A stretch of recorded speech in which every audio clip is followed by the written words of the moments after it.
વિશ્વામિત્રી પુનઃનિયંત્રણ અને નિવારણ સમિતિની સૂચના મુજબ આજવા સરોવર અને પ્રતાપપુરા સરોવર ખાતે સ્વૈચ્છિક સંસ્થાઓ દ્વારા ડ્રેઝિંગની કામગીરીનું ખાતમુહૂર્ત આજરોજ સવારે આજવા સરોવર રામપુરા ગામ પાસે રાખવામાં આવ્યું હતું. વડોદરા શહેરમાં વરસાદની બદલાતી પેટર્નના કારણે ગત વર્ષે ચોમાસામાં પૂરની પરિસ્થિતિનો સામનો સતત 2 થી 3 વખત વડોદરાવાસીઓને કરવો પડ્યો. ત્યારે સર સયાજીરાવ ગાયકવાડજી દ્વારા વડોદરા શહેરને આજીવન પાણીનો પુરવઠો પૂરો પડી રહે તે માટે આજવા સરોવરનું જે સુંદર આયોજન કરવામાં આવ્યું હતું, ત્યારે આજરોજ વડોદરા મહાનગરપાલિકા દ્વારા આજવા સરોવરના 10 લાખ ચોરસ મીટર ક્ષેત્રફળમાં 2 મીટર જેટલું ઊંડું ખોદી અને 15 લાખ ઘન મીટર માટી કાઢવામાં આવનાર છે, જેના થકી આજવા સરોવરની સંગ્રહ ક્ષમતામાં ક્રમશઃ 250 કરોડ લીટરનો વધારો થશે. આ માટે 20 જેટલા હિટાચી, 22 જેટલા જેસીબી અને 75 જેટલા ડમ્પર કામે લગાડવામાં આવ્યા છે. આજવાથી વડોદરા શહેરના લગભગ 8 લાખ જેટલા નાગરિકોને પાણી પૂરું પાડવામાં આવે છે. ત્યારે કેટલાક દિવસો સુધી આજે વધારાનું તળાવનું ડ્રેઝિંગ કરવાની કામગીરી કરવામાં આવનાર છે. તેના થકી કેટલાક દિવસો સુધી આપણે પાણી પ્રોવાઈડ કરી શકીએ તેટલા જથ્થાનું આપણે સંગ્રહ કરી શકીશું.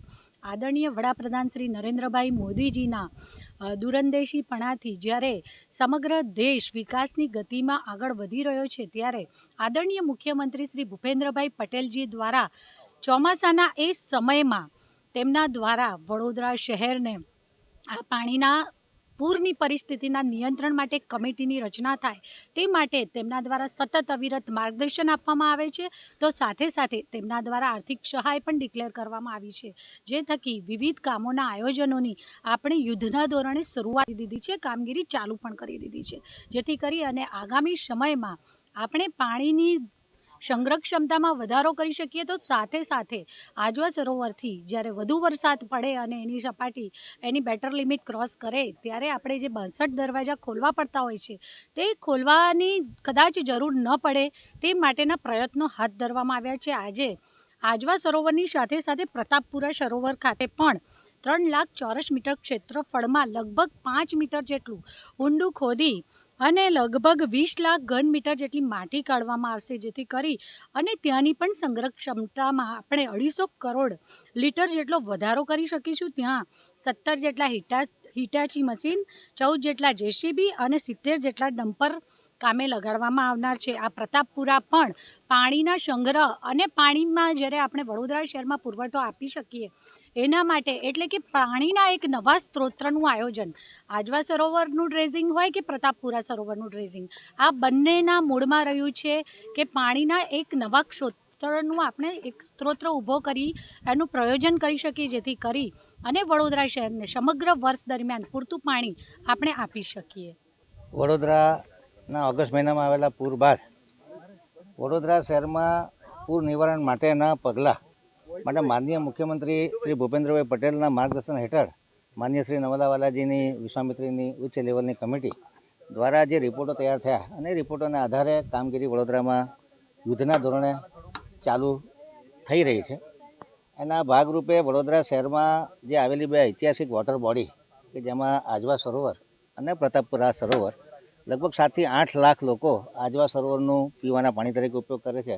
અને જ્યારે ચોમાસાની ઋતુ દરમિયાન ક્લાઇમેટ ચેન્જમાં જ્યારે ભારે વરસાદ પડતો હોય અને આજવાનું લેવલ 213.85 ફૂટથી ઉપર જાય ત્યારે એનું પાણી સૂર્ય નદીમાં છોડવામાં આવતું હોય છે અને એ પાણી આખરે વિશ્વામિત્રી નદીમાં જતું હોય છે. અને ઘણી વખત જ્યારે પાણીની જાવક અને આવકમાં ઇમ્બેલેન્સ સર્જાય ત્યારે પૂરની પરિસ્થિતિનું નિર્માણ થતું હોય છે. પૂર નિવારણાત્મક પગલાં તરીકે ખૂબ અગત્યનું પગલું કહી શકાય કે આજવા સરોવરના પાળાથી દૂર 1.5-2 કિલોમીટર દૂર જે આજવા સરોવરનો પેરીફેરીનો વિસ્તાર છે કે જ્યાં ઉનાળા દરમિયાન કોરો રહેતો હોય છે અને ચોમાસા દરમિયાન પાણી ભરાતું હોય છે. અત્યારે જે ચોમાસાનો સમરની સિઝન ચાલે છે, ઉનાળાનો સમય, એનો સદુપયોગ કરીને લગભગ 10 લાખ ચોરસ મીટર જગ્યામાં 1.5 થી 2 મીટર જેટલું ડ્રેજિંગ કરી અને CSR એક્ટિવિટી અંતર્ગત જે કંપનીને આ જગ્યાએ પોતાને ડ્રેજિંગ કરવામાં રસ છે એ માટી એ લોકો લઈ જઈ શકે એ રીતનું આયોજન કર્યું છે. આજે મોટી સંખ્યામાં જેસીબી ડમ્પર અહીંયા હાજર છે અને લગભગ 8 જેટલા પટ્ટા વર્ટિકલી માર્ક કરી અને અલગ અલગ CSR કંપનીઓને આપવામાં આવશે અને આથી યુદ્ધના ધોરણે કામગીરી કરવામાં આવશે. 10 લાખ ચોરસ મીટર જગ્યામાં 1.5 મીટરથી 2 મીટર જેટલું ખોદકામ કરવામાં આવે તો લગભગ 20 લાખ ઘન મીટર જેટલી માટી કાઢવામાં આવશે, જેનાથી આજવા સરોવરની કેપેસિટીમાં 200 કરોડ લીટરથી 250 કરોડ લીટરનો વધારો થશે. એવી જ રીતે આજે પ્રતાપપુરા સરોવરનું પણ ડ્રેજિંગની એક્ટિવિટી ચાલુ કરવામાં આવી રહી છે. કમ્બાઇન્ડ ખાતમુહૂર્ત રાખેલું છે. પ્રતાપપુરા ખાતે લગભગ 3 લાખ ચોરસ મીટર જગ્યામાં 5 મીટર જેટલું ડ્રેજિંગ કરી અને એની પણ બફર કેપેસિટી વધારવામાં આવશે અને ત્યાંથી પણ 15 લાખ ઘનફૂટ માટી કાઢવામાં આવશે. આમ બંને સરોવરની વાત કરીએ તો 25 ને 15 40 લાખ ક્યુબિક મીટર જેટલી માટી કાઢવામાં આવશે. પ્રતાપપુરા સરોવરની કેપેસિટીમાં પણ સારો એવો 150 થી 200 કરોડ લીટરનો વધારો થશે કે જેના લીધે જે પ્રતાપપુરાનું પાણી પણ વિશ્વામિત્રીમાં છોડવાનું આવતું હોય છે, આજવાનું પાણી પણ સૂર્યા નદીમાં છોડવામાં આવતું હોય છે. બંને પાણી ભેગા થઈને વડોદરા શહેરમાં પ્રવેશતા હોય છે. એટલે લોકોનો પીવાના પાણીનો પ્રશ્ન હલ થાય, તળાવોની બફર કેપેસિટી વધે અને વડોદરામાં આવતું પાણી પૂર વખતે ઘટે. આ દિશામાં ખૂબ અગત્યનું ઐતિહાસિક કાર્ય કહેવાય એવું કાર્ય થવા જઈ રહ્યું છે. આજે એ કામનું ખાતમુહૂર્ત રાખ્યું છે. ખાતમુહૂર્ત પ્રસંગે ખાસ કરીને વડોદરાના મેયર શ્રીમતી પિંકીબેન સોની, ડેપ્યુટી મેયર ચિરાગભાઈ બારોટ, કમિશનર શ્રી દિલીપ રાણા, તમામ અધિકારીઓ, તમામ કાઉન્સિલરગણ ઉપસ્થિત રહ્યા છે અને પૂજાવિધિ કરી અને આજે આ કાર્યનો શુભારંભ કરી રહ્યા છે. આજથી પ્રતાપપુરા અને આજવા બંને સરોવરની ડ્રેજિંગની એક્ટિવિટી ફૂલ સ્પીડમાં ચાલુ થશે. વખત જતાં ધીરે ધીરે આમાં જે કોઈ નાના મોટા મોડિફિકેશન કરવાના હશે, નાના મોટા ડિઝાઇનિંગમાં ચેન્જીસ કરવાના હશે, એ કન્સલ્ટન્ટના ઓપિનિયન લઈ અને આગામી સમયમાં કરવામાં આવશે. રેગ્યુલર વિઝિટો કરવામાં આવશે અને આ કામ થકી વડોદરાવાસીઓને ફાયદો થાય, પીવાનું પાણી મળે અને પૂરની પરિસ્થિતિમાં રાહત મળે એ દિશામાં આ ઐતિહાસિક કાર્ય થવા જઈ રહ્યું છે. વિશ્વામિત્રી અને સૂર્યા નદી અનુક્રમે પ્રતાપપુરા અને આજવા સરોવરમાંથી નીકળી અને વડોદરામાં વહે છે. એટલે આ બંને સરોવરની હોલ્ડિંગ કેપેસિટી, એબ્સોર્પ્શન કેપેસિટી વધે એ ઇચ્છનીય છે, જેનાથી હાલોલ અને પાવાગઢમાંથી જે પાણી આવે એ વધારે પાણીનો અહીંયા સંગ્રહ થાય. વધારે પાણીનો સંગ્રહ થાય તો ઓછું પાણી આગળ છોડવું પડે. જોડે જોડે વધારે પાણી સંગ્રહ થાય તો એના તળ ઊંચા આવે અને સરફેસ વોટર, આ પોન્ડનું પણ સરફેસ વોટર વધે એટલે પોટેબલ વોટર એટલે પીવાના પાણીનો પણ જે પ્રશ્ન છે એ સરળ બને. એટલે આ ત્રણેય વસ્તુને ધ્યાનમાં રાખી અને જ્યારે આ પૂર આવ્યું અને એના પછી નવલાવાલા કમિટી ભારત સરકારના પૂર્વ સચિવની અધ્યક્ષતામાં બની હતી, એમનું એક સૂચન આ તળાવનું ડ્રેજિંગ કરવાનું પણ હતું. એટલા માટે થઈને આજવા અને પ્રતાપપુરા બંને તળાવનું ડ્રેજિંગ ચાલુ કર્યું છે. લગભગ 25 થી 30 લાખ M³ માટી ઓછામાં ઓછી ખોદાય એવો અમારો પ્રયત્ન રહેશે અને વધુમાં વધુ 50 લાખ M³ માટી સુધી અમે આમાં ખોદશું. એ ડિપેન્ડ કરે છે કે અહીંયા કેટલું નીચેથી પાણી નીકળે છે, કેટલી વેટ માટી નીકળે છે, એના પર બધો આધાર રાખે છે. પણ ઓછામાં ઓછું એક અંદાજ મુજબ 30 લાખ M³ માટી 15 લાખ અહીંયા અને 15 થી 20 લાખ પ્રતાપપુરામાં બંને જગ્યાએ ખોદવાનું છે.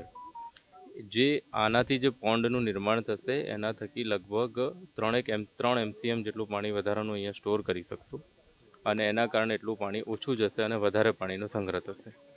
આ બધા મુદ્દાઓને ધ્યાનમાં રાખી અને જે આજે ખાતમુહૂર્ત માન્ય મેયરશ્રી, ચેરમેનશ્રી, ડેપ્યુટી મેયરશ્રી, પક્ષના નેતા માન્ય દંડકશ્રી છે જે અમારા કોર્પોરેશન મિસ્ટર પાટીલ, એ કાઉન્સિલર મિત્રો અને બધી અધિકારીઓની હાજરીમાં આજે અહીંયા આ ડ્રેજિંગની કામગીરી આજવા અને પ્રતાપપુરાની શરૂ થઈ છે.